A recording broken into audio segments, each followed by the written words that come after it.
All right, ladies and gentlemen, welcome to All You Can Eat Chelsea, episode number 220. It's the numbers getting bigger and bigger, man, and I can't wait for one day to hit like 500,000. Can you imagine one day hitting 1,000? Someone do the maths, find out when that might be. If it's once a week to hit 1,000. Big up to everyone that has tuned in. Matisse, my man, how you doing, bro? Very good, brother. Very well. As I was saying to you backstage, it's down to us again in this country. You know, we always hear, oh, you're just not really that relevant to us. We don't really care about this. We don't care about that. When Flamengo beat us, the whole of England cared. The whole of the world was enjoying all the tweets and all of the tippy tapping on Twitter, all the chat. It could, so funny. Bugs. Where's Flamengo now? Where are they? Where's Man City? Where are you guys? Yeah, nowhere to be found. It's just little old Chelsea once again having to pick up the pieces for the rest of this country. So look, we'll do our very best. It's tiring though, I'll be honest, tiring. Nice to have some help every shoulders getting heavy, bro. Shoulders getting heavy. Shoulder blades are aching, bro. Aching. Legs are aching. All of these heavy weight that we always got to carry around. My goodness.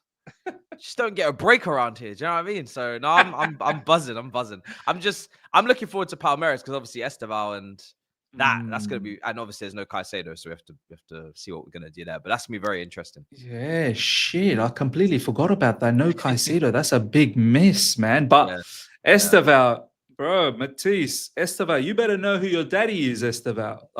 You know what I mean? Behave in that game. Obviously, we've got a lot to talk about, Matisse. The lads will join very, very soon. By the way, don't get worried. Yunus will join very soon, and Baba is going to be here. No Javon today. He's a bit tired. He's done a lot of. He's obviously working full time, and then on the side, he's been doing a lot of his content as well. So he's a bit tired. It is very early in the morning for him. So hopefully, he will be back next week. Matisse, I don't want to bore everyone, and I don't want to bore you either by talking about the whole Benfica game, even though that was an epic situation. It wasn't boring, actually. It was an epic situation. I still remember. I was like, nah, you know what? This is a joke. Literally, I had family waiting for me, and we're going to have breakfast because I thought this game was going to finish. I'm going to go have breakfast. I ain't sticking around 2 hours waiting for this nonsense because I've seen other games being suspended, and it's gone for a long time. So I was like, now I'm logging off right now, but in the background when I was having my food, I could see you and Yunus going through in your watch along, and you guys were doing some mad weather report and whatnot. So obviously, that match ended up well for us. It was a fantastic victory. I don't want to get into the nitty gritty of that, but I want to ask you now the situation where we are, right? Because a lot of people are like, Miz, don't get too ahead of yourself. Man City are in our side, all right? Man City that's going to be very difficult. Well, Al Hilal took care of business over there, and Man City are nowhere to be seen. Well, Inter Milan's also on that side. Well, Fluminense took care of that business, and all of a sudden, our side is us versus Palmeiras, Fluminense versus Al Hilal. No disrespect to any team. Matisse, how are you actually feeling about this situation, looking at this side of the group to the final? I mean, we are the favorites. There's no running away from that. You know, there's absolutely no running away from that. We're the favorites for this side of the draw. We are the favorites to make the final. However, I do agree with take it one game at a time and be so serious because we lost to Flamengo. At the end of the day, we lost to them. So, you know, we know these South American teams are not a joke. Even the first time we were in this competition, we lost to Corinthians as well in the final. So I'm not taking any of these Brazilian teams lightly. I'm not taking Al Hilal lightly. If they've just beaten Man City, they've just, they just took care of Real Madrid. They're a good team. They're a good team. I've watched all of Al Hilal games. They're a damn good team. They're a good team. So, I mean, for me, it just means that, let me sit up straight. You know what I mean? That's kind of how I've reacted. I'm like, hey, okay. You know what I mean? But I'm still very, very I'm just taking one game at a time. I'm firmly focused on Palmeiras. Let me not go out to my my child Esteval. You know what I mean? How embarrassing. You know what I mean? So I just want us to beat Palmeiras. We don't even know who we're playing because those teams still got to play each other. So I'm not thinking any further than Palmeiras. Beat Palmeiras. We've got no Caicedo. We got to go all hands on deck again. Got to be. They apparently don't have a couple of their starting defenders as well. So good. So yeah, I just want us to just be serious and take care of business, man. And then once we've done it, then I can think about the next and the next. But yeah, it's exciting because listen, I want to win this, man. Like, look, everybody I think can see that a Premier League title race is not really in our sights. And if we are in the race, we're not really likely to win it with the recruitment that we're doing. But I'm fine with that if you can pick up a Club World Cup and you can pick up domestic cups. I'm all about the winning. I'm not about the let's finish second and say that we gave it our best. No. But what did we win? What did we win? Do you know what I mean? Nothing.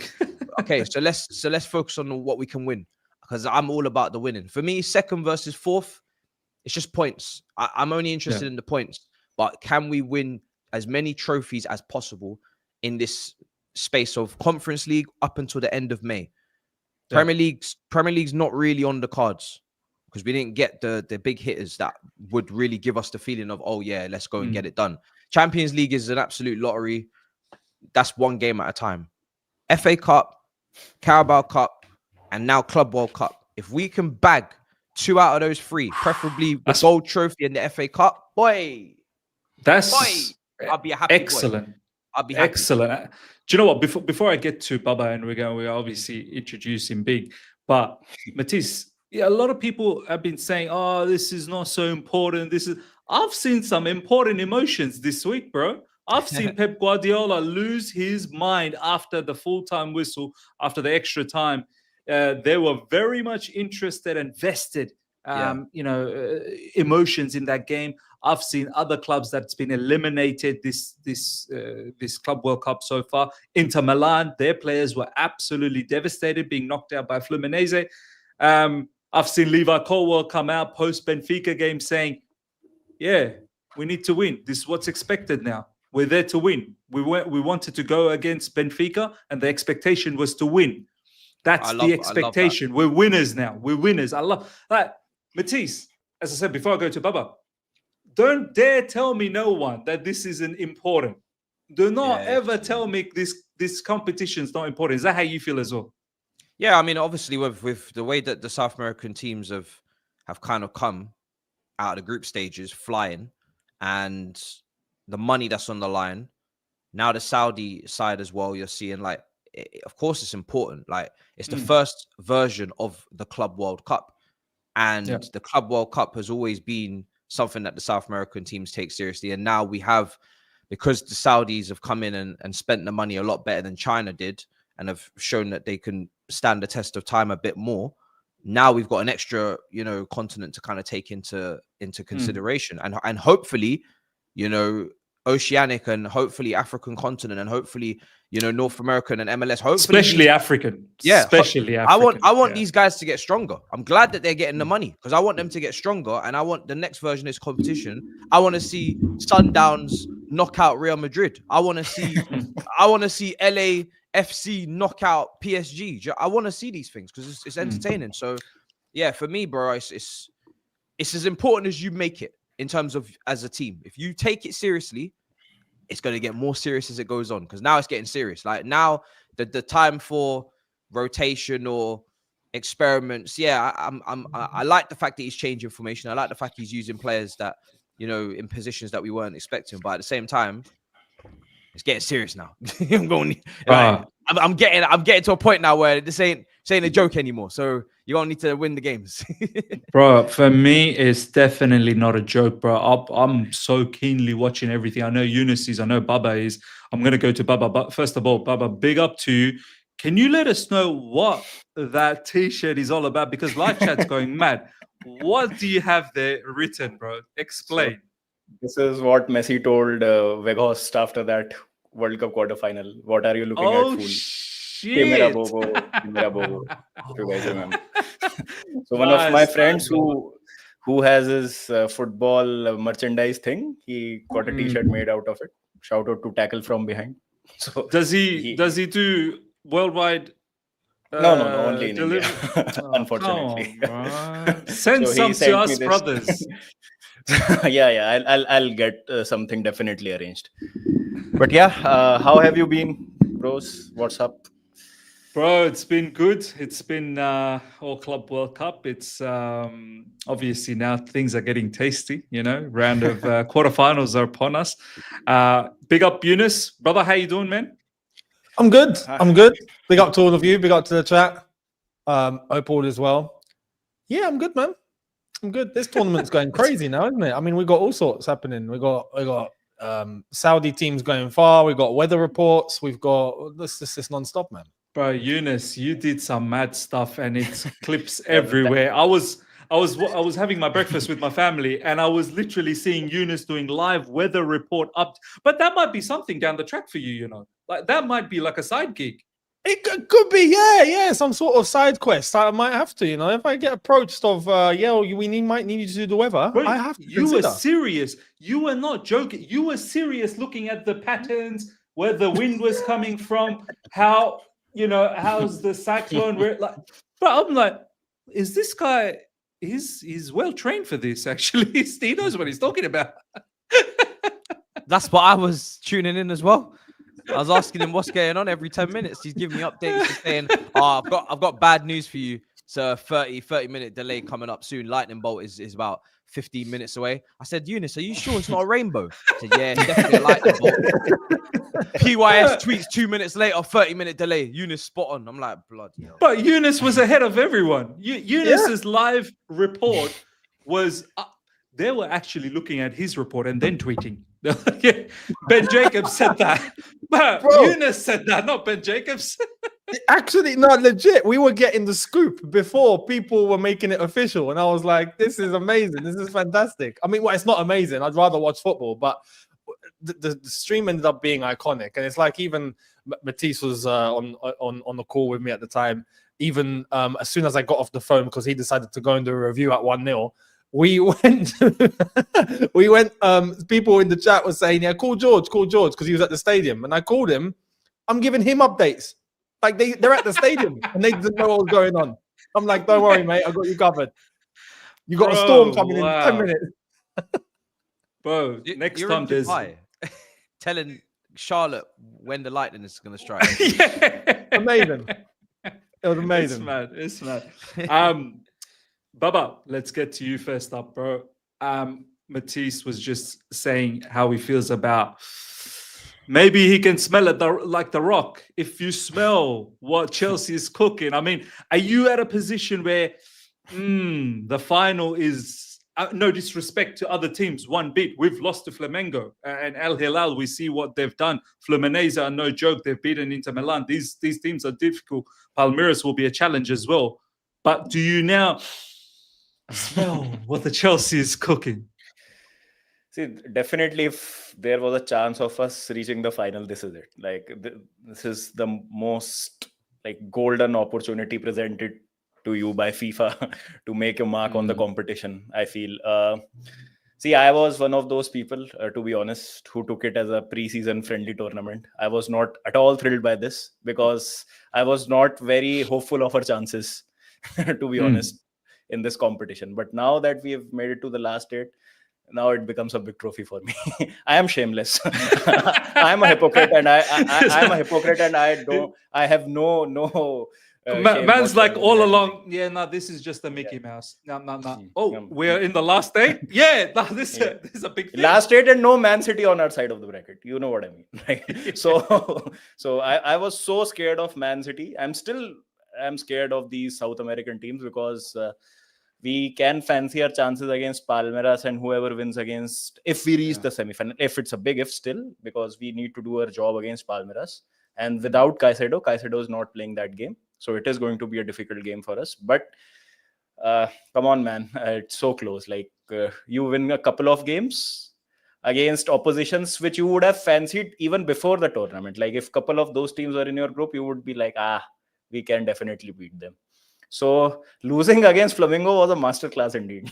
So Maresca knew what he was doing, right? It all Because- turned out to be good losing against them. And do you know what? I feel, Eunice, when you go through some like this competition phase like this, maybe that odd loss might sometimes be necessary to wake you up and go, ooh, yeah, let's not be complacent. Everyone's difficult. That I know it wasn't the best match against the Tunisian team, but we still took care of them. I thought we demolished Benfica. I really didn't think they showed anything in that game, even up until the 85th minute when it was suspended. They had nothing. They literally had nothing.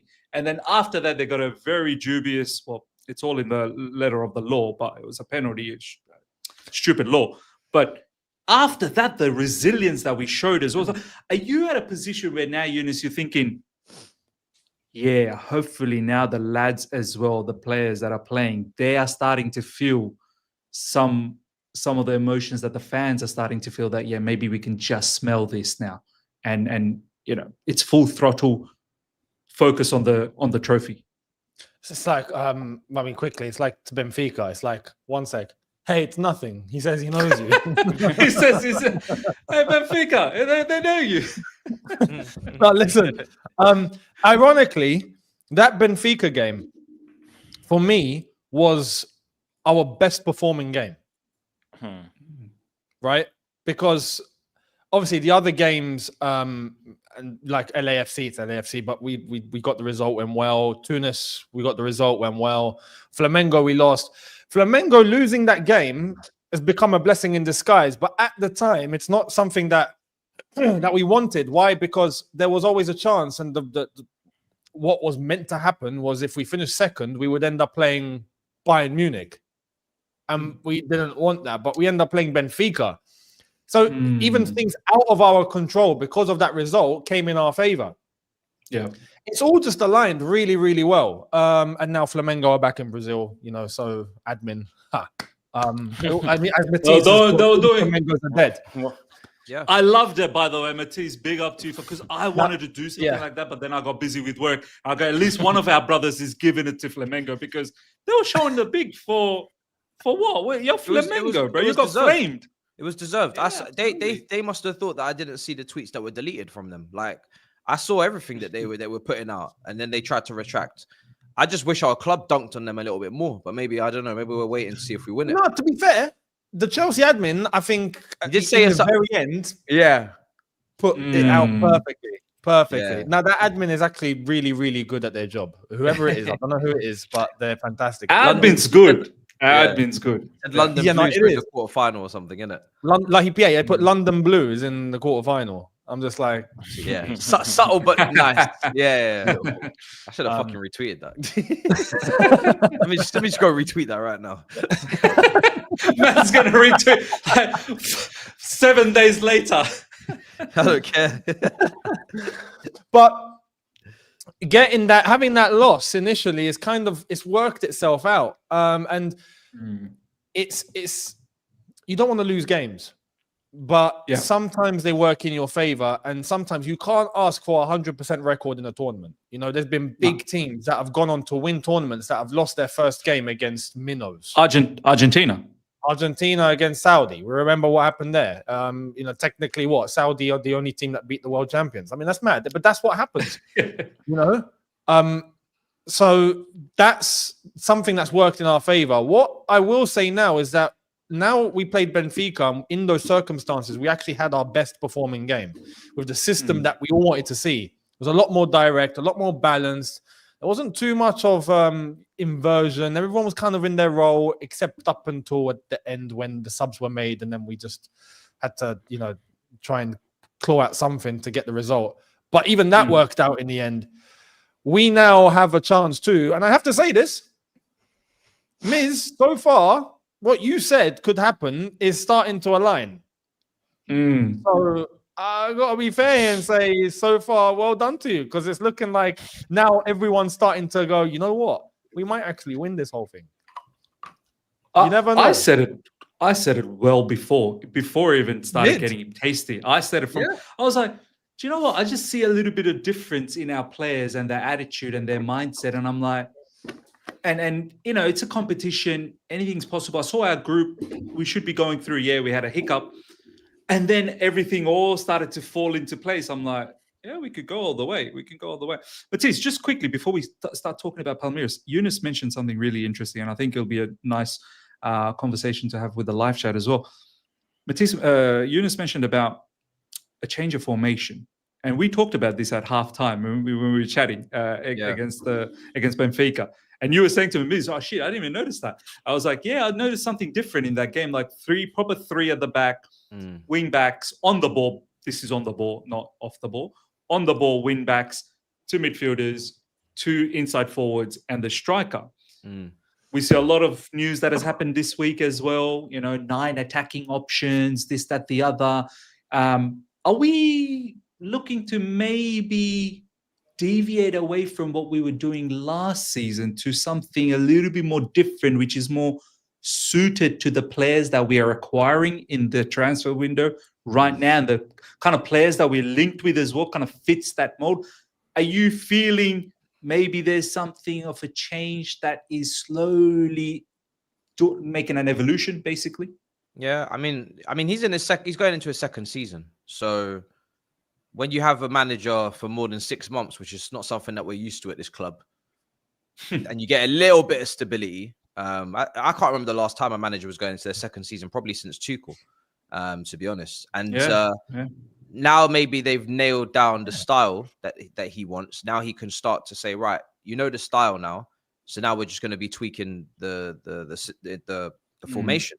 And I think, look, obviously you got to see it in the Premier League first to really know if he's serious about using these formations as well. But if he is, then I guess that explains João Pedro, because 2 weeks ago, even to an extent, Estevao as well. Even to an extent, Estevao likes to come into those half space areas. Yeah, and Kudus links, because 2 weeks ago when we were getting linked with these guys, forget how good you think they are. If you rate them, I could not even make sense of it system-wise. Like, why on earth would we be looking at João Pedro? We don't play 2 up front. We don't play, anyone behind the forward apart from Palmer. So where is he going to play? I don't want to shoehorn him out on the left wing with no overlap and ask him to be a touchline winger. What are we doing? So that's why almost we kind of needed these signs of change of formation and variety, because now some of the signings, you can see where they go into the team. But yes, it's interesting. I mean, this is the balance, I guess, between we need to win the games, but at the same time, he does need to try things, because he's not going to get to try it any other time than now. If he doesn't try it now, he's not trying against Crystal Palace. Crystal Palace is war. If you think you're trying new things against Crystal Palace to drop points at home to Stamford Bridge, you got another thing coming, mate. I'll tell you that now. You got another thing coming. When Crystal Palace at home comes, you better be ready. Everybody better be ready, because the experimentation in the Premier League is not on. You do that pre-season, you do that in the lab. You don't do that in the field. Do you know what I mean? We've got a pretty good run of first 5 games, like compared to other teams. Like, everyone is playing everyone. We don't play any big team until the game week 6. So yeah, true. But you know what, Baba? Like, I hear what you're saying. I don't see anyone in the Premier League as that's a small game. Like, do you know what I mean? Like, we'll make do. Like, every team in the Premier League are like, they're dogs, man. Like, they want that 3 points. They are. So if you sleep for 1 minute, bro, they'll put 2 against you. Yeah. So dare you to sleep. I dare you to sleep. Do you know what I mean? So it's dangerous. We do have 2 pre-season games, just literally just before the Crystal Palace game, the AC Milan and Bayer Leverkusen at the Bridge. But again, time having to be considered here, because depending on how far we go in this competition now, that could be around the corner, like legitimately around the corner. So what's being done here is actually a good thing, right? You're looking at, we're hearing 9 attackers and all of this, and the flexibility and the signings that we either got or we're looking to bring in is going to cater well when going into 4 competitions. You need the depth, you need some sort of quality, but you can't keep playing the same players every single game, because everyone's just going to burn out and die. And there's injuries as well, right? There's and injuries. and this is the thing. This is something to consider, and this is where the flexibility and the actually not large squad, but having players that can come into wherever position is necessary with loads of choice. Injuries are going to happen, I think. Well, inevitable. Maybe Chelsea will be able to prevent it with this sort of direction we're going in, but overall, maybe City as well. But overall, I think we're going to see players getting injured first part of the season because there's no rest. There's just been legit no rest from the season, Club World Cup, barely any pre-season. Bro, Yunus, Yamal's out there banging every other girl, every other day, right? He's having a mad time. Whereas our players are still hard slog and every day, grafting. Where do you think his state of mind's going to be? He's going to come back all relaxed, all nice and ready to go. Whereas our players they've had no fun, bro. All they've done is just hard work. So, do you know what I mean? That's it. They'll have a short break and then barely any preseason, and then they got to get up and running again. So, bringing these sort of players that we're bringing in now, and as the transfer window goes on, if we're going to be adding a bit more, that's going to help a lot, I feel. And if we get 100%. Good quality depth in the squad, no Conference League type depth, I'm not looking at that anymore, like proper depth, which is better to what we're going for now, then fair enough. That's what we need. No, 100%. Baba, before we start talking about some of these latest transfers that we've done, and we'd love to get thoughts on everyone and just some comments from the live chat as well. Let's talk a little bit about Palmeiras because that's the next game. We don't see each other until after that. Have you watched any of Palmeiras this Club World Cup? If so, what's your thoughts moving into this game? Where do you think we might be a little bit concerned by them? What's your overall thought of this matchup against Palmeiras? I think it was a really intense game. Their round of 16 game against Botafogo. I saw a bit of that game. I think they had a red card in that game, if I'm not wrong. And then they did. And two of the first defenders are out, missing because of the yellow card that they picked up. Yeah, so they did well to see that game out. Our boy will be playing against us. So that is one to watch out for. And everyone will be, who have not seen a minute of him, will judge him, will decide his entire trajectory of Chelsea. Yeah. If he's a thinker, I want him not to do well against us. He does well in that game, but we win. Something of that sort of could be arranged. You know what I mean? Baba, I want to ask you a question, genuine question. If you were in his shoes, knowing that's your former employer, they're going to pay my checks in the future.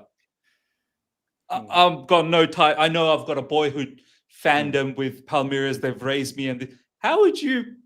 that's my employee. Can I dunk on my employee? I need to checks later on. What do you do? Nah. Do you just pull up a little bit? Maybe not do that extra sprint. Maybe just the leg's hurting. Get subbed off early. Do you know what I mean? Nah. Now the flip side is, if he's doing to them, he can do the same to us. He can do the same thing to us. So once he's linked with your Real Madrid or Barcelona when they come into. You remember the Christensen saga? I don't need to remind you of that. Yeah. This why 2 minutes.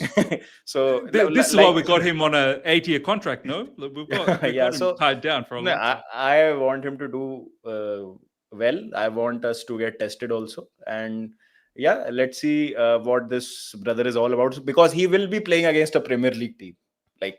This is an intra-squad match for him per se. So it is going to be good. I just hope that the fan base does not really read too much into one performance, because I know 90% of these people don't watch Brazilian league week in, week out. So it's baseless to make any kind of assumptions regarding any players. I'm pretty confident about this game because we've had a taste of the Brazilian opposition. And let's be honest, in the Flamengo game, he was trying something. He was trying to play those four midfielders out of position, and it's okay. Like what Matiz has said, this is the time that you experiment, and this is the time that you try stuff out. And based on what works for you, you make those signings also. So it's a very delicate balance to strike, and he struck it really well. In 4 games that we've seen him, he played 3 different systems, and in one Tunisia game, he rotated the squad really well. and got us that 3-0 win. So I have no complaints whatsoever. Like, people will judge him for every small tactical tweak that he makes, every player that is subbed on, everything that does not go in our favor. But I think right now is the time to get something going on for the next season. And what we saw against the Benfica game was really, really encouraging. And now the João Pedro signing makes sense. Like, what we saw against Benfica, now we can say, okay, so he's playing with 2 attacking midfielders. We can see João Pedro slotting in either in the role of Palmer or Enzo when required, because we know Lavia and Caicedo, it would be very, very optimistic of us to expect that they will play the whole 38 games again. That Caicedo is a machine. It's a miracle how he's not injured, and touch wood, long it may continue. I don't want him to pick any kind of an injury, but it's a contact sport. Shit happens. Lavia, is made of glass. So we will need at some point for Enzo to come back into that pivot. So we need players to play in that attacking role. So now I see how he wants to go about his business. So yeah, I think more of the same against Palmeiras. Back your quality. Really happy with Pedro Neto, to be honest. I think he has been... It's been the standout, I think. Yeah, He's been the standout. He has scored goals. Delap is still settling in. I don't think so. He had best of his games against Benfica. Some touches were off. Could have done better. He was good against that Tunisian team, and he was good against LAFC when he came on as a sub. But still needs time to settle in. So I feel this game with their centre backs out, we should be going through. But yeah, you can never take these Brazilian teams lightly. I mean, they gave Bayern a run for their money. If it hadn't been for those screamers that Bayern scored, that Goretzka goal and Harry Kane. Harry Kane was on fire. He was on fire. Harry Kane with a couple of beautiful... Those are things which don't happen every game, right? Like, Goretzka won't score a screamer in every game. Harry Kane, the elite, the world-class striker that he is, that is a goal that he does not score every week. So Flamengo did really well against Bayern, in my opinion. So these are tough. No, they did. And I won't be surprised if Fluminense beat Al Hilal in the semi-final. No, I will be surprised about that. I've been watching Fluminense. Thiago Silva, bro, we shouldn't have let him go. To be honest, amazing. He's playing on another level. Al Hilal are a serious team, but I've watched all of their games there. Matisse, I don't know if you've watched Palmeiras so far. You might have caught the first game. You watched the first game. Porto, I think. Yeah, you watched the first game. Yep. I've watched a lot of their games as well. I've watched a lot of these Brazilian ones because I've been keen. My assessment is, and this is what I was saying when we were playing just before Flamengo, that this is a team we're going to really suffer. Flamengo's one of those teams that want to press. They're dogs. They just want to run. Palmeiras, they are physical. They do want to run around, but they're not as cohesive as Flamengo. Flamengo are actually well-trained, well-coached by Felipe Luis over there. Palmeiras are good, but they're a notch below Flamengo. Now, having said that, I don't want to disrespect them because they've got that flair power out of nowhere, like all Brazilian teams do. How are you looking at this game, Chelsea versus Palmeiras? Are you moving into this game not arrogant, but quietly confident as well? Yeah, I'm confident, 100%, because from what I watched when I did watch Palmeiras, I wasn't overly impressed. I didn't think they were, some unbeatable, unstoppable force. I do sometimes when I watch them think they're not really in sync at times with Esteval as well. Feels like there's a lot of players that seem to be a level below. Not impressed by Victor Roque, and players like that. So yeah, I feel like there's definitely no reason to think why we shouldn't be going into this game and winning. We just got to actually go and get it done, and we got to prove it. And it's nice to have João Pedro available, I think, for the Club World Cup. I'm not expecting him to start. I'm sure he's going to be on the bench. I'm sure he's going to be able to just come off and get minutes. But that left-hand side, Bro, how much of a positive is that to have a player all of a sudden available in a cup competition? We need that's it. Mad. We need it because the left-hand side is just, it's imbalanced. We've obviously had Palmer over there. We've had Mudryk over there. But there's nobody over there that really wants to be over there, I don't feel, especially Mudryk. And now it makes sense as to why we're looking at players that can kind of play on the wing / play in the 10. Kudus, Rogers, You know, because really, Pedro Neto is a wing back almost at this point. And he played on the ball, and to be honest, he's always played like one as well. He does play like a wing back. Do you know what I mean? Like that. He defends. He drops He deep. defend. He defends. Yeah, he defends. And then you've got Gittins, and that might be your only out and out wingers, and then the rest of them will just be wingers / tens, whether it is Esteval, Kudus, you know, João Pedro, whoever else we were looking at. So yeah, for me, I'm just looking forward to it, bro. I'm looking forward to it, and yeah, I feel as long as we've had the kind of kickstart now with Flamengo defeat, we've kind of had the shock. So I'm not expecting any more complacency. I'm not expecting the build-up play to be as bad as it was there, even though their press was really good. I need Sanchez to just pass to people in blue shirts or whatever kit we're wearing. If it's white, you know, every game it seems like he'll roll it out to someone who isn't our player, or he'll kick it to someone that isn't our player. He needs to stop doing. Right, he might give it to Esteval, thinking that's our player, you know. Like, because listen, from a shot stopping standpoint, he's making saves. He's making saves. I've not had any issues with his saving, really. I've not had any issues. I haven't really spoken about his cross collection. I want to just quickly ask you, just on that, Sanchez. Yeah. I've seen some people tweet, when is a right amount of time to say, is this guy an okay goal? Oh, it's never. It's finished. Finito. You're never the right guy. You can have 12 months of good performance. You're out. You're number 2. All right. I hear it. You got to do a whole season minimum. Not a few months, a whole season. This is where you start to potentially walk back into mediocrity. This is where you start to walk back, rest on your laurels. Learn from last season. Do not become complacent because of it. You don't get to have a 3-month back-end spell where you're really good, and then that makes up for all of the mistakes for the entire calendar year where you did cost us points and make errors. I am still upgrading this position this summer. If it's me, Big Mike would have already been signed. I'm not resting on my laurels. Make Sanchez second choice if that's the case, and sell Jorgensen if you really want to reward him for his good form, and then you can fight for your place. But you're not guaranteed to get nothing out of me. No chance. You know why? Because this is one of these positions you don't play with. Goalkeeper and striker. You shouldn't be playing with these positions. And if you keep Sanchez, you're playing. You're playing. You're allowing yourself to potentially chuck a ball at an opposition player, make a mistake, have a brain fart, unstable and uneased the rest of the back line. I'm not taking those chances. Why are we taking chances for? Are we gamblers? Maybe. Maybe these owners are a bit of a gambler in the backside. We don't get a goalkeeper. It's the window. That part of the window is a failure. I'm not going to budge on the goalkeeper. I'm not budging on the goalkeeper at all.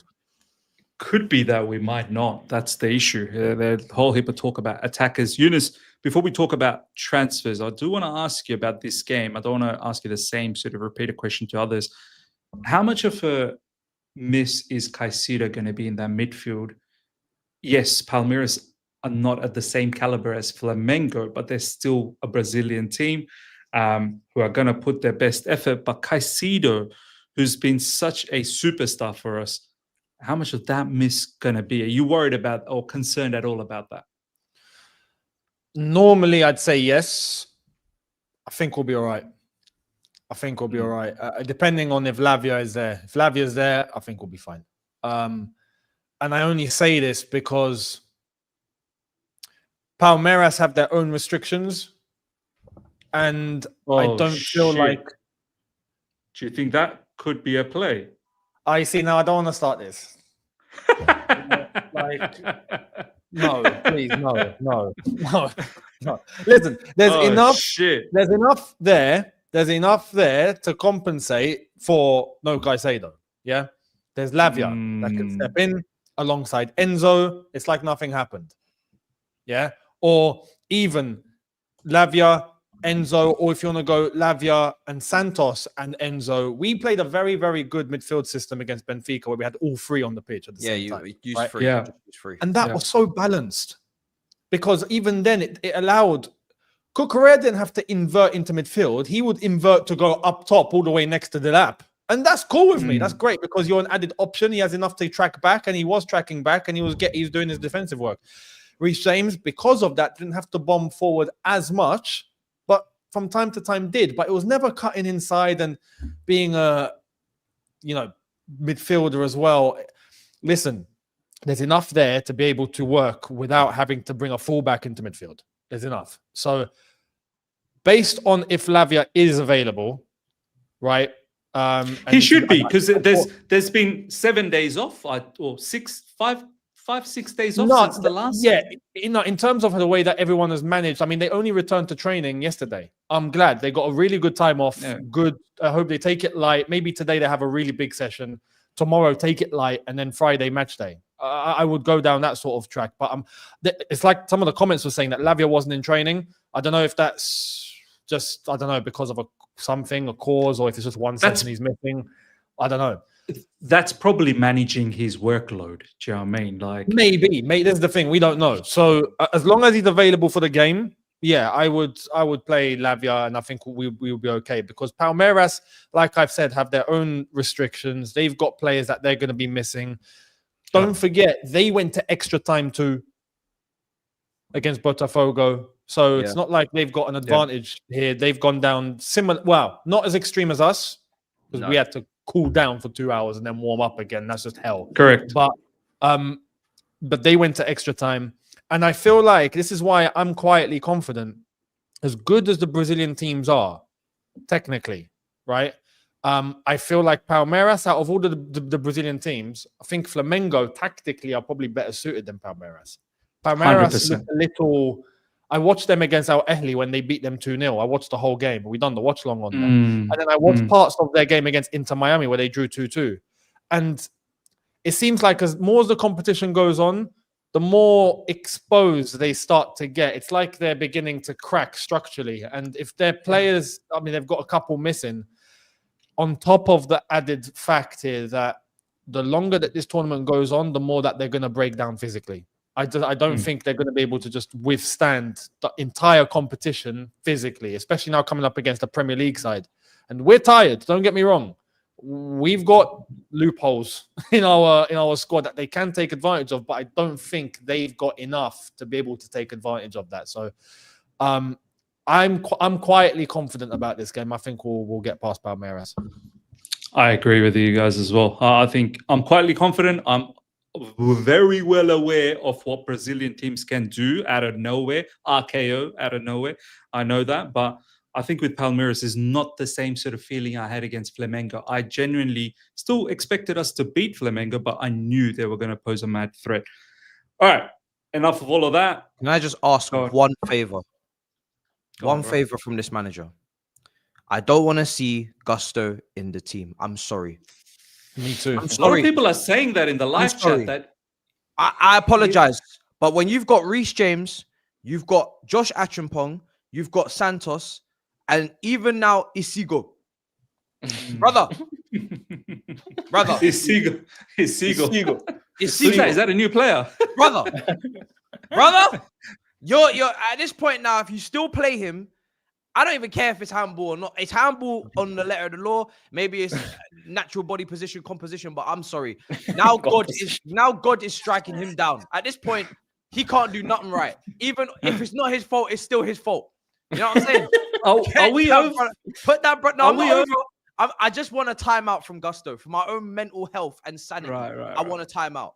He's cost us like 3 goals in this tournament, and he ain't even started. Yeah. Nah, brother, sit down, take a seat, because it's knockouts now. I ain't got the patience for it. Out of the 3-2 was against Flamengo, by the way. He did cost 2 goals against Flamengo. That was directly because of him. Just take a seat, man. Just take a seat, please. Just quickly, because you just said that you're not over Gusto, but you're over in the sense, just give me a break from this guy. I think, Yunus, I've seen you say you're over him. You're like, bro, get this guy away. I'm not sure where Baba is sitting. Just quickly before we do the transfer, are you over him, Yunus? Like, are we like done with Gusto? I mean, I'm not. I mean, you can't say done because we still have questions on Reece James. We need to make sure that Reece James is remaining fit and he's going to have some good longevity. What I did say is right now, I'll take Josh Achampong over Gusto. That means you're over him because that puts Gusto number 3 because Reece would be number 1. then Achapong, and Gusto, number 3, you're out. So you got to sign a left back before Gusto can really be in big This trouble. is the thing.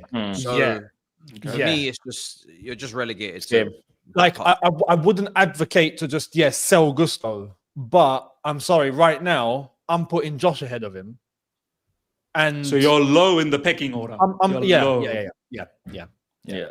And Wow. one thing, what I'm done with, I don't want to see this ever again. And this is basically what Matisse has said. I don't want to see Gusto in midfield ever again. Like he can't play there. He just can't. He cannot play as a midfielder. End of story. You know, Maresca keeps playing him there though. He does. Maresca I don't understand. Persists on playing him there. I don't understand. Baba, are you over Gusto or where's? I'm not over Gusto. I think there are certain good things about him. He has been a victim of the system changes, to be honest. He's not your very versatile or an adaptable player. He did some good things under Poch.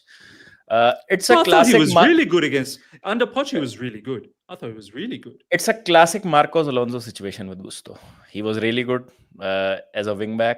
If you remember Marcos Alonso, then suddenly when Sarri came in and Lampard came in, everyone wanted him gone. And then when Tuchel took over, Alonso resurrected. So it's about how you use a player, right? So if Gusto is used as an overlapping fullback and, Caicedo is given that responsibility, okay, you have to cover for him on that right back place. So that is what was happening under Poch, right? Like when Gusto used to advance, Caicedo used to cover for him defensively, and it worked. So tactical tweaks have got the better of Gusto. He is a decent player, is not working out at all for him right now. But I'm not over him. I think still like he can contribute, but I don't want to see him in the midfield. Definitely. No, fair enough, man. Matisse, let's talk a little bit about transfer news before we start doing some super chats and whatnot. By the way, I love how you're doing your new transfer videos. How I feel about Gittins. Yeah. Simple. How I feel about you know what? This is nice. I like this. Like he's not really announcing a news. He's just giving his feelings. All right. Let me hear your feelings. Do you know what I mean? No, because, do you know why? Because I'm not doing the breaking, because by the time I put it out, I ain't breaking anymore. Do you know what I mean? And I'm not trying to even I'm not even trying to rush. I'm not even trying to rush because it's hot outside and I need time to think. We sign so many players most of the time anyway that you might not know who they are. So it's not a long-term strategy. How I feel, I can feel how I want whenever I want. So I thought that's a perfect way to go. People always ask me, how do you feel about this? Oh yeah, I will tell you how I feel. There you go. Well, how do you feel about Gittins, Matisse? Oh man. Look, I'm not gonna say that I'm like mad excited. Maybe it's me getting older, but if I was going to be mad excited, there would have been players that are coming in that I think are going to take us to a serious title charge. And these players that we're bringing in I'm not putting them in that realm. They're not in that space for me. But what I will say is that I'm glad to see that it feels like these players have more of a purpose in terms of I can see where they're going in the system. I know exactly. Not like your João Felixes and your Nkunkus and all of those brothers. Yeah. I mean, Nkunku was tough because he was signed before this manager was even here. And when you're chopping and changing managers all the time, you're bound to have players that were signed by Christopher Vell for someone else, had a big injury. Now you're here. It doesn't make sense for you. So that's why stability, as long as it's going in the right direction, is necessary. But I can see that Gittins is best on that touchline, and we have a position for you, touchline winger. Are you going to be consistent in front of goal? Are you going to be consistent in your decision making? Are you going to be consistent in all of the metrics that you need to be to put me in a title challenge? Highly unlikely not. Everybody always looks better when they're not at your club. When you have to watch them for a full 90 minutes, twice a week, every week, and then you get to see all of the bad sides, the good, the bad, and the ugly. So I'm not like, I'm just like, okay, cool. Like the price for me for Gittins is very, very high, like a lot higher than I was comfortable with. I was thinking maybe like 40. And people say, why does it matter? And I say to you, okay, if it doesn't matter, why not 100 million? Why not? Why stop at 55? Why stop at 55? Do you have an issue? Are you an accountant? If it doesn't matter, just pay everything. Just pay the whole budget. So obviously it does matter because that's what you negotiate for. If it doesn't matter, why didn't we have Big Mike? People can't have it both ways. Because when I wanted Big Mike for an extra 4 million euros, I was told, no, you have to be an accountant. The money, you have to save the money. Now we spend 55 on Gittins. Oh, yeah, it doesn't matter about the money. You just have to rate the player. Shut the fuck up, man. Shut up. It's classic fandom. It's classic fandom. He's pissing me off now. Do you know what I mean? So that's the only thing, because I feel like when you get into that price point, the expectation is going more towards starter, consistency, relied upon, etc., which I don't think he's necessarily ready for. So, yeah, it's one of those ones where you just have to just see how he gets on. And I'm glad. Do you reckon? Do you reckon his chemistry maybe? And I don't know how much of this chemistry is really true, but this media want us to believe in this. They're feeding us this.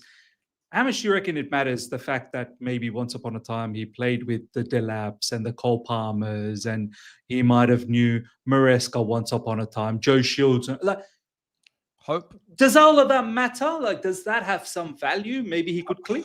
Hopefully it does. Yeah, hopefully it does. I mean, with Gittins, I'm just hoping that because we are going to be flexible with the systems, he will be rotated, maybe because of the system change. Because with the new manager at Dortmund, the second half of the season in that 3-4-3, he looked fish out of water. Looked dead. Yeah. So if we're playing that 3-4-3, which we just spoke about, he can't start. He's on the bench. If we're playing the 4-2-3-1, left winger, he starts. You know, if we're playing the 4-2-2-2, maybe he doesn't start. So it may be a system dependent now, whether he starts or he doesn't. I don't mind if he comes off the bench as an impact sub, if he can do something for us off the bench. All of these intangibles about, you know, I'm just hoping it means that he can get up to speed quicker. Because he can't play Club World Cup, so he's missing what I would call some of our preseason. So he can't play. So I'm hoping that, any existing relationship with Palmer, click that back into gear. Delap, whatever. I don't know the timelines and whatnot. But yeah, for me, I'm not. I don't think any of the signings have got me out of my chair. I'm just like, okay, Delap, okay, fair value for money. But again, you shouldn't really be relying on him. He should be like a second choice striker. João Pedro, okay, squad player again. And Gittins, again, squad player. So I expect impact and contribution from them at parts of the season. Do I expect any of them to be consistent throughout? Not really. If they are, fantastic. Fantastic. Yeah, you're right. Like, none of them are really needle movers. I've got a different sort of perspective on João Pedro, but I'm going to bring in Yunus here. I'm going to leave another player for Bubba down the track. We all know Yunus, he doesn't like Brighton too much. He don't like Brighton. And rightly so. And I know Yunus at one point was not very happy with the whole João Pedro link. Since then, I haven't seen the latest sort of videos that Yunus has put out, but I'm keen to know, Yunus, João Pedro to Chelsea. Where do you stand, man? How do you feel about this? I'll be honest. I think most of the I want to say grief is because it's Brighton. That football club annoys me, man. Like we have we're the best customers. We have single-handedly just saved their whole FFP situation for years now. It's just non-stop, man. Whenever they need something, let's go to our prime exclusive number one customer. And Chelsea, guys, they have the checkbook open. Are you interested? Of course we're interested. Yes, no problem. Yeah, okay, here you go for an inflated fee. No worries, great, thank you. And Brighton they've collected, how much have they made from us? Like 250 million or something. It's just, you could buy a football I think club. Close to 300. I think close to 300 mil. Yeah. It's actually insane. So that's what annoys me, just because of Tony Bloom. But João Pedro, it's not necessarily on the player himself. It's what I think Chelsea, with that money, could have gone and done elsewhere, because we got in Liam Delap, and my whole thing was, are we going to get someone that is going to elevate things further and then push him? I feel like João Pedro coming in, it's almost like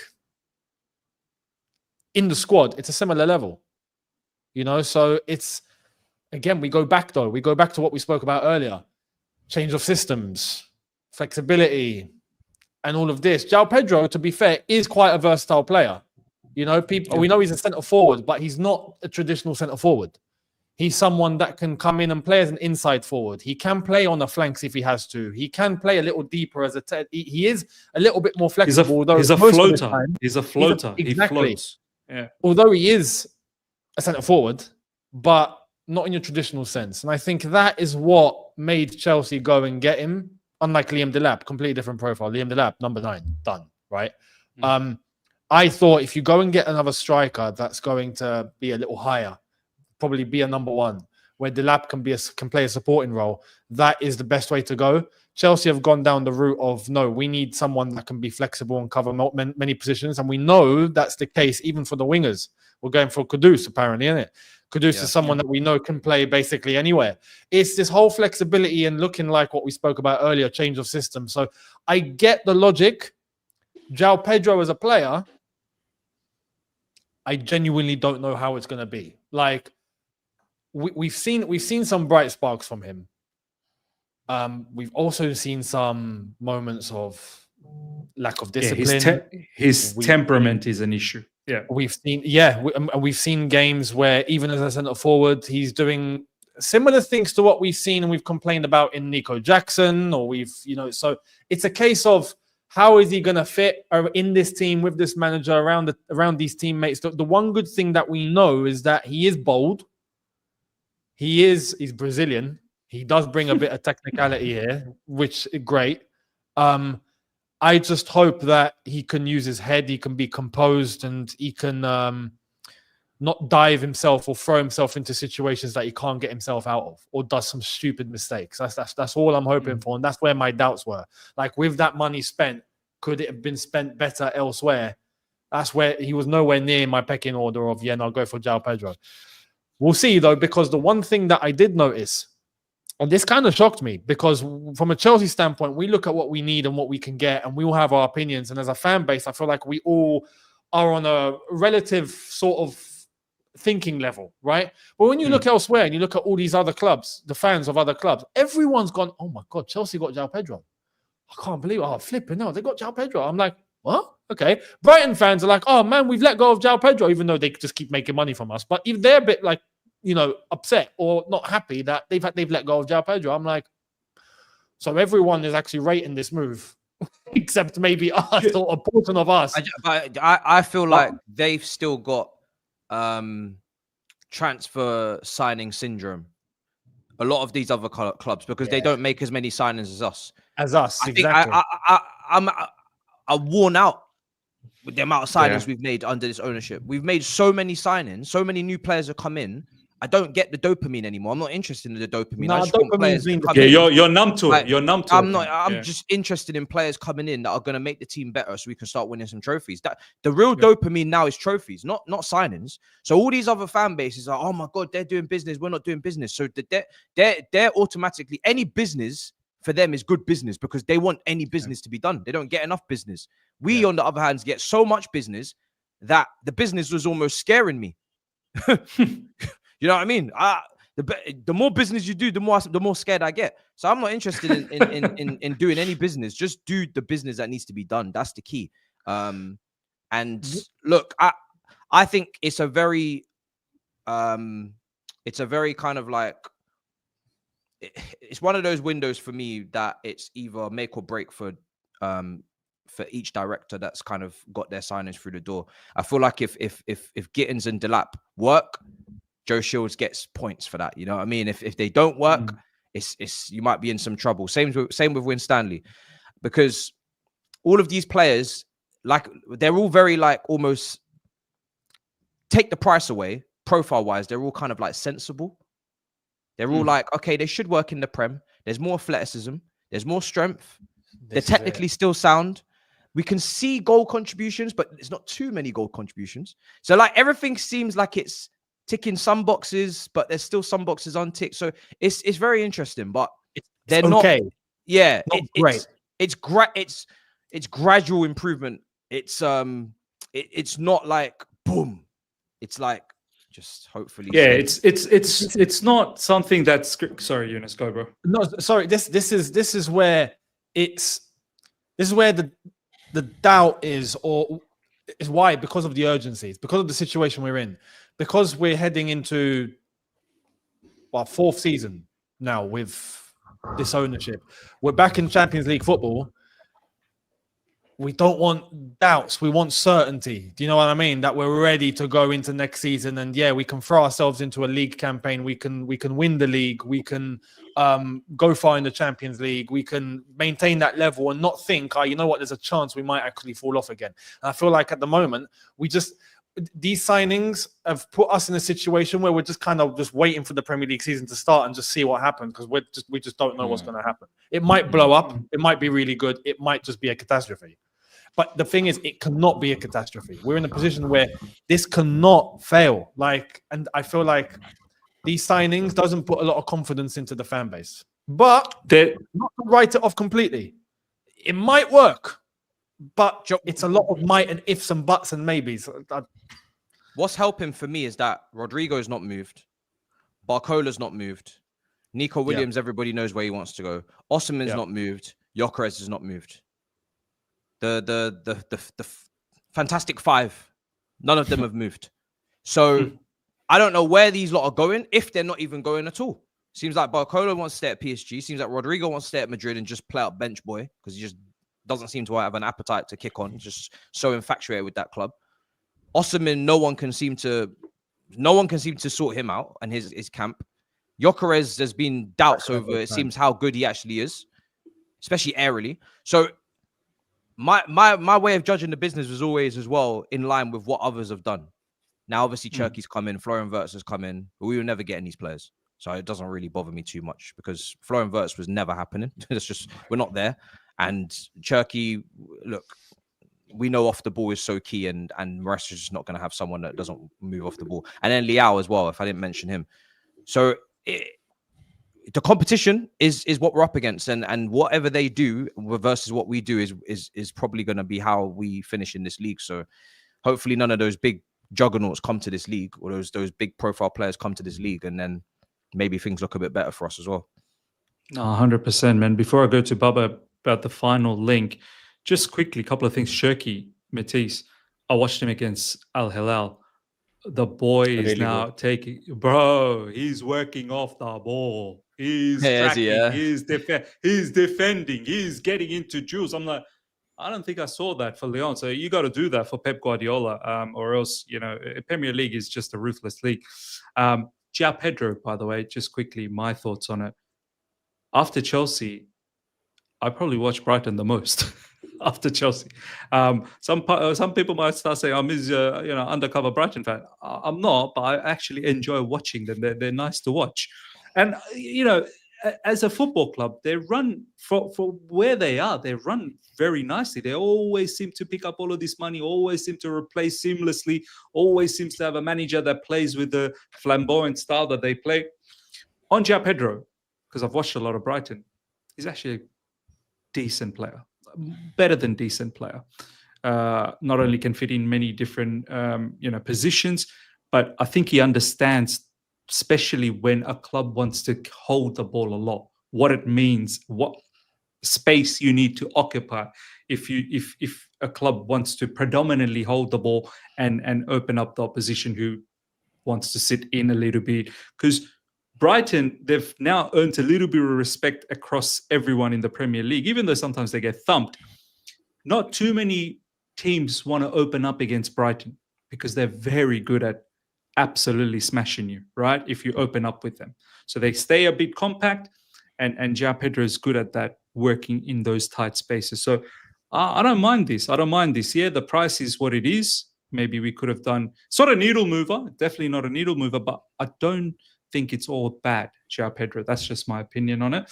But last but not least, before we do super chats, Mohamed Kudus. I don't know whether this happens or not because Tottenham's on it, but I saw Eunice tweet the other day. Yeah, Tottenham, do all your homework, do everything. we'll take it from there just before he goes to your club. Do you know what I mean? I mean, Baba, how you feel about Kudus? You think he's someone who's going to elevate us to the next level as well? Perhaps, hopefully, help us in the Premier League, in the Champions League, and all of that. Bro, I feel Kudus is kind of a player. If you have him in the squad, you have got to find a way to play him in the 11. Like what's going on? Sorry, Baba. Sorry, we're going to get to that. Is that like a breaking? Yeah, Arsenal have made an offer to Chelsea for Madueke. Apparently, the amount has not been disclosed. That's from L'Equipe. Official offer. Is that from Fabrizio or no? L'Equipe in France. Okay.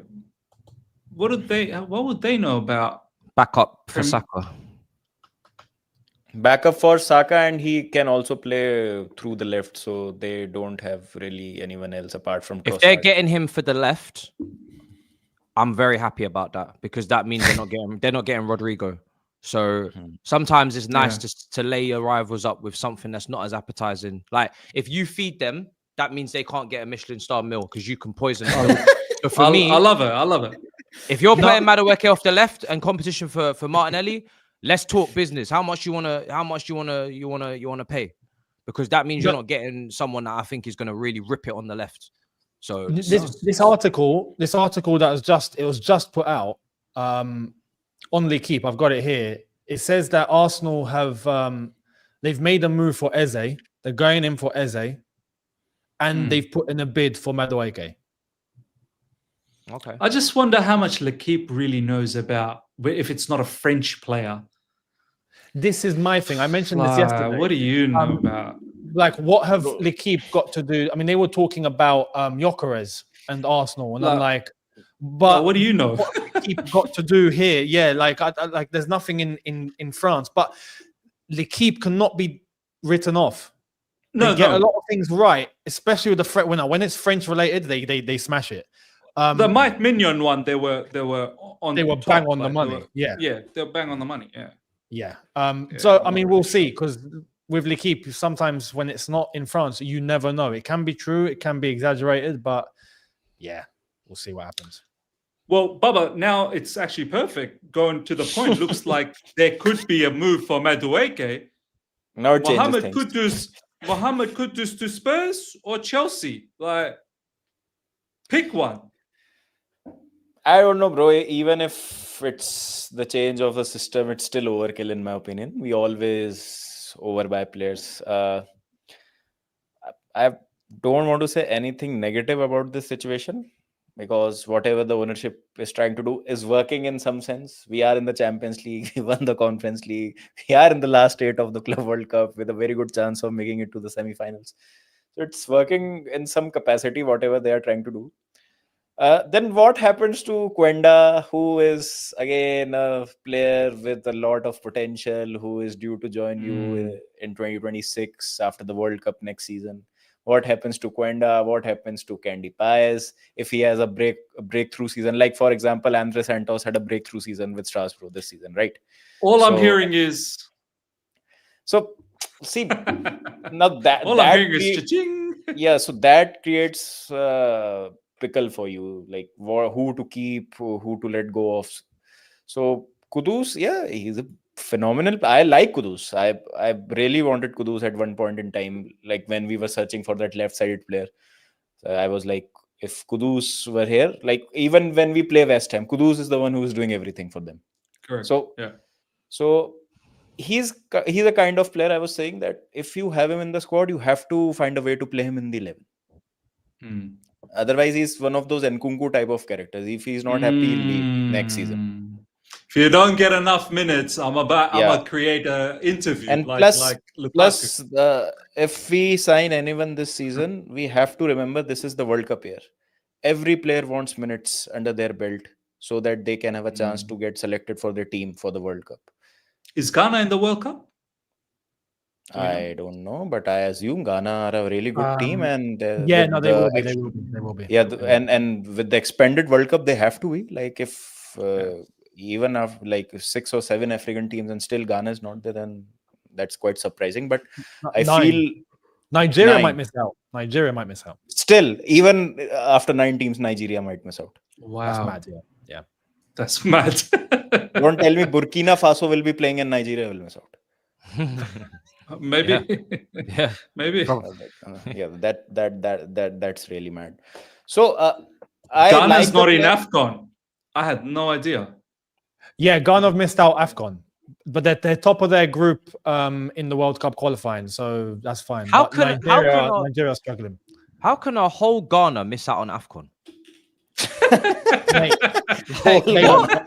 Do you understand what you're saying? bro, I can get World Cup. How are you not in the AFCON, bro? Are you not in Africa? Are you not African? No, but You're African, right? Their whole qualifying campaign was a shambles, like a proper shambles. So yeah, they missed out on that, but they picked up some form heading into the World Cup qualifying. They're top of their group, so maybe they've made amends. But yeah, they missed out on AFCON. It's a disaster. They finished bottom, like Angola, Sudan, Niger, and Ghana. Wow. Yeah, they were crap. So yeah, Baba Kudus, I don't think needs to worry too much about. Where will he play, bro? Where will he play? Like now we've got those half space. I think half in Parma. So if we go like up. For argument's sake, if we imagine we are playing 4-2-3-1, right? So left you've got Gittins and João Pedro, for argument's sake. Yeah. Right, you've got Madueke and Pedro Neto and Estevao. Yeah. Oh, Madueke is gone. Madueke would be sold. And Madueke will be sold. So centrally you've got Estevao and Palmer. And on right you've got Neto. And strikers you've got and Kudu. Okay, so you want two players for every position. And what happens if all three of Enzo, Caicedo, and Lavia play? Then one of the forward comes out of the team. Then how you accommodate? You can't. It's depth. It's depth. It's different competition. But you know what? When I look at Man City's bench, like we need that. Like because last season it was Conference League, so no one wanted to play in that. You send a man to Kazakhstan, it's insulting. Now you send a man to Milan. You know what I mean? So Wednesday, Tuesday, like if you're playing once a week, say you're playing Champions League, but you're not playing the Prem, or I know it's not going to work out like that because you want your best players playing in both and whoever's on form, but you're going to have to rotate, or you're going to have to make changes. I think as long as it's two per position, I think you're all right. And it seems like it's going to go down that way. So, yeah, you just got to make the sales. Sterling and Cuckoo, Felix, they got to get out of here. What happens to the legend, the Conference League legend, Dewsbury Hall? Like, what happens? Oh, he's got to go, bro. The amount of people that were having a go at me because I found it funny that so many people all of a sudden want him to stay. Yeah, because he scored the fourth goal against Benfica. Everyone's like, do you know what? Come to think of it, he hasn't been that bad, you know. He's been quite a good. Yeah, let's keep. What? Thank you for the goal. Yeah, F off. Whoa. That was a very nice one, wasn't it? That's harsh. That's how I look at it. It's a ruthless business. Thank you. Say it to him nicely. Say it to him nicely. You can say nicely. Say yours faithfully, yours sincerely. End it nicely. Kind regards. Sincerely. Please escort yourself out of the building. Thank you very much for your service. How about good luck in your future endeavors. Fuck you. Whoa! No. That's not good? No. I've even blown him a kiss. No, because you can't swear in this. Would you swear in an email? He would. Probably. Probably. It'll be like, fuck you, little comma, Ms. Okay, well, politely get your backside out of this football club. Sincerely and respectfully leave. Like, we don't have no space. So unless you want to get a caravan outside of the, training ground and you want to just like sleep in that caravan, like, do your thing. But nah, man. Keenan Dewsbury Hall. Someone just said KDH is the Messi of Scott Parker's. Messi of Scott Parker's. Oh my days. People. Brilliant. All right, let's do some super chats and we wrap it up. Assad, boring Mariska woke tactics. Here we go again, man. Another week of this. Shout out We don't Assad. have no assist. A shout out to you, bro. Like, thank you for the super chat, What a bro. troll. You are a mad one. We don't have no system. Sideways, backwards, and pray. Oh my days. I don't know Vibes how to only. reply. I don't know how to reply to any of these stuff that you put out anymore. Like at first I was replying because I thought, okay, maybe it's a little bit challenging and let's rebut. Now I don't know how to respond anymore. It is what it is. Luis, thank you so much, my man. Just as I said, Flamengo would beat Chelsea, I can confidently say Chelsea will walk past Palmeiras. This is their worst team in the past 4 years. Plus they are out of the club captain who is suspended. Ooh, wow. Well, there you go, man. There you go. We shall see. Assad, once again, Caicedo is overrated. Ramirez was better than him. Look, Ramirez was good, but Caicedo overall package is a lot better than Ramirez. But Ramirez was a very good player. I don't want to take anything away from Ramirez, but Caicedo's They're not the same. beast. No, they're not. Beast. They're not the same. Yeah, Ramirez was more of a, attacking. Like he was defensive as well, but he was box to box midfielder, whereas Caicedo's not really a box to box. Yeah, they are different. All right, let's have a look at this one. Luis, here's a crazy idea. Reduce the Premier League to 14 teams and make the Champions League an actual league with 14 top. Okay, you need, Luis, the first one was good. Now you need to calm down. You're getting into Super League territory, my friend. Now relax. Yeah. 14 Premier League teams? Bro. Well, we could get relegated if that. Well, Man United's relegated. Then. Tottenham and Man United, we might not have them here anymore if you're doing stuff like they're this. in Championship as we speak. Maybe that's what you want. Luis's idea is got Man United and Spurs in the Championship right now. So. And where is he putting these other teams? The 6 of them. Where are they going? Championship? Championship, and then take away from the Championship, throw them into League One, and then just So he's effectively killing clubs in England. Yeah, he's saying enough of English domination. Let's kill it. Teams like Forest Green are now extinct because Lewis has fucked up the whole pyramid. He's messed up the entire English pyramid for what? So we can have a Super League. He said, put more in the Champions League. Put more there. No. Calm down, Lewis.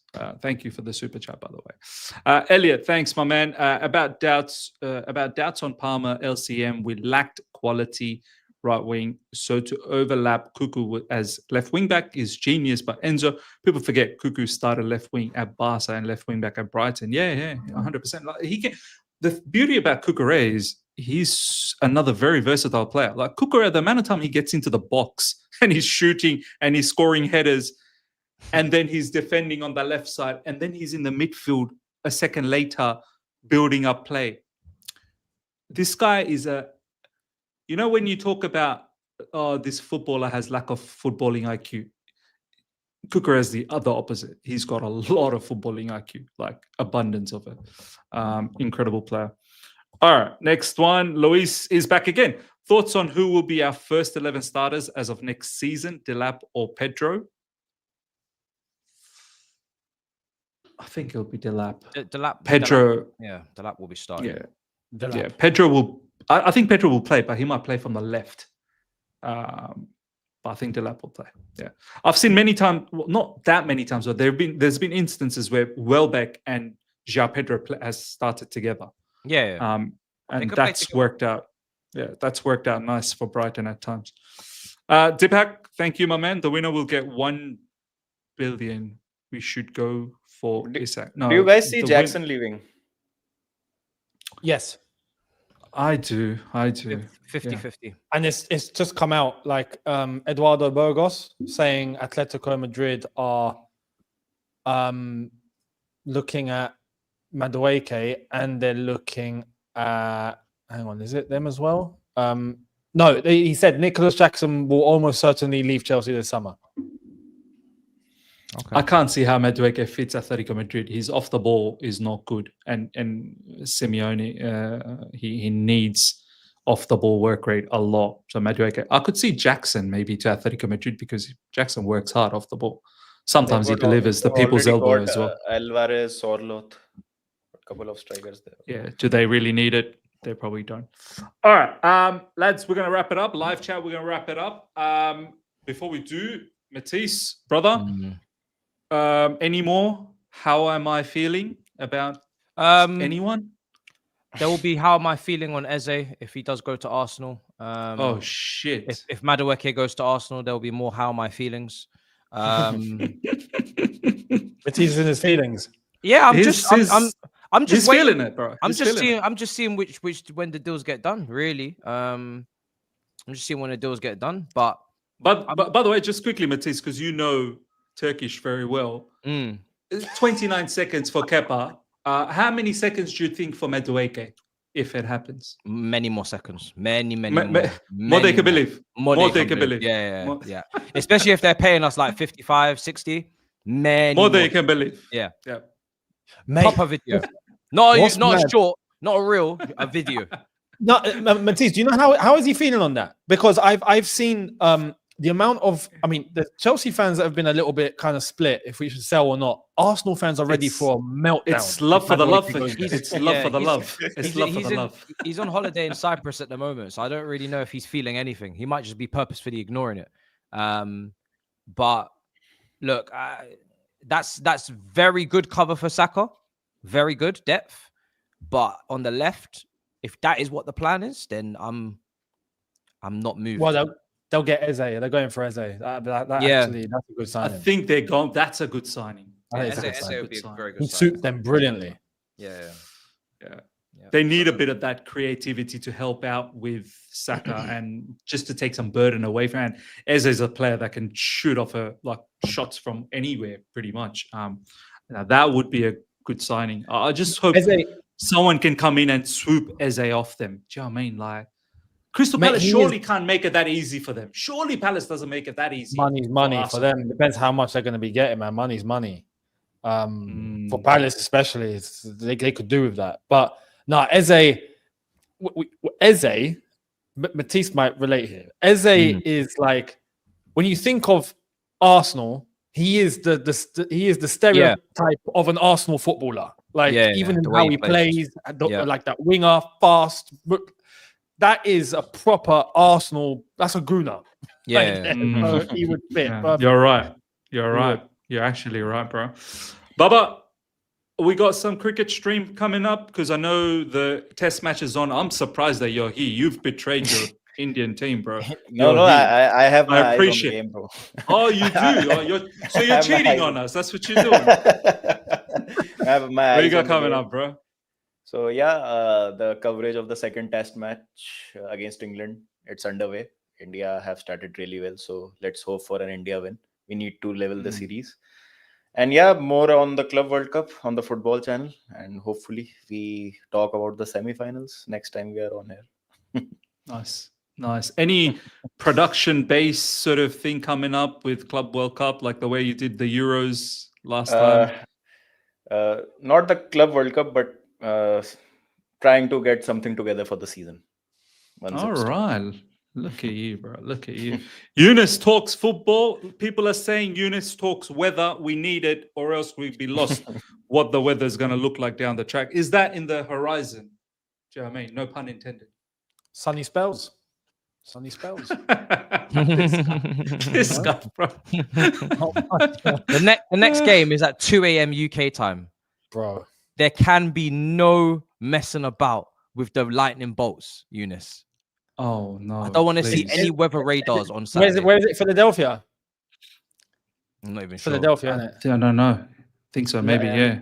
Let us pray. That East Coast scares me. I'll be honest. But what is this, bro? Eunice talks Natasha. What's that? I need to see Natasha. Actually, been a while. Oh, is she?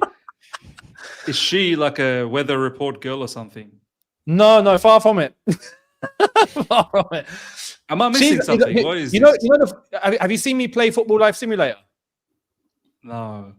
There's a game, Football Life Simulator, and you're going through a professional footballer's career, and part of it is like going like to the bar or meeting other people, and then you have relationships. Really? Yeah. And you've had a relationship with Natasha. Yeah. My avatar on the game has had a not even having a relationship. He's making moves. He's trying to weave it. That's the best use of AI. That's the best use of AI since ChatGPT. How deep does this game go? Like, you can take the girl home and get busy.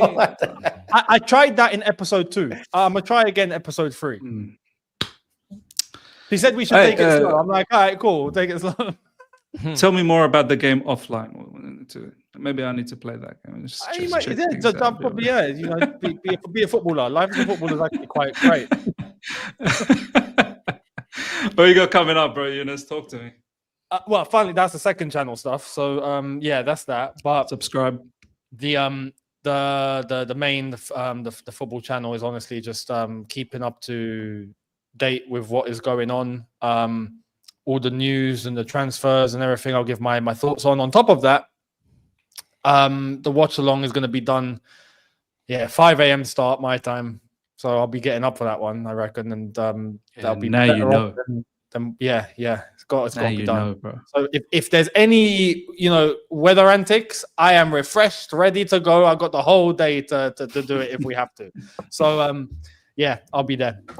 So Yunus Talks Football is where it will be. Brilliant. All right, well, that wraps it up, ladies and gentlemen. Hope you guys all enjoyed this episode. The next time we will meet, hopefully we're in the semi-finals of the Club World Cup and the boys get a little bit more excited. Do you know what I mean? So we'll go from there. Till next time, everyone. Take care. See ya. Goodbye.